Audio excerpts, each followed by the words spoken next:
several times in a row while still fitting into a filler role of a game night, regardless of the number of times played because it's so quick. I've also had a lot of success using the game at non-gaming events. My sons and I bring it often to the monthly free family night at the Union Pacific Museum in Council Bluffs that we demo games at on behalf of Spielbound Board Game Cafe. Passerbys have a fun time with it regardless of age, and they appreciate its non-traditional approach, compared to the type of mainstream games they are familiar with.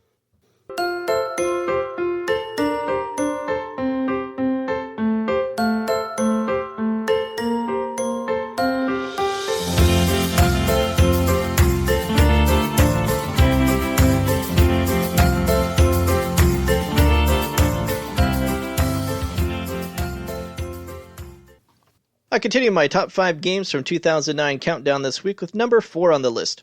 I'm going to go with Maori, the Pacific Island exploration-themed tile-laying game from Rio Grande Games and designer Gunter Burkhardt.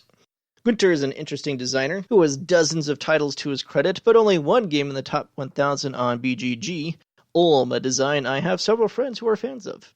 Maori currently sits around 1500 on BGG, which makes it one of Gunter's top games. I first became aware of the game several years ago when I was first getting into board games seriously. After becoming enamored with Alhambra, I looked up what other tile-laying games were highly ranked on BGG at the time, and the attractive art and presentation of Maori caught my eye.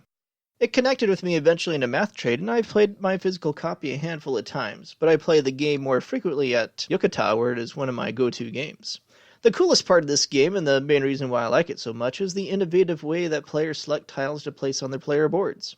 The tiles available for selection are arranged in a 4x4 square, and a wooden boat sails around them. The number of tiles that a player can sail along depends on the number of boat icons among all the tiles on their board. The player then drafts the tile they sail the boat next to. A player can pay shells to sail the boat further or take a tile from the interior of the grid, and get more shells for these activities every time they add a shell icon to their board. Besides earning points for having the most boats and shells at the end of the game, the tiles themselves also depict a left side, right side, top, bottom, or interior of an island, and players get points for completing islands on their player board, reminiscent of Carcassonne.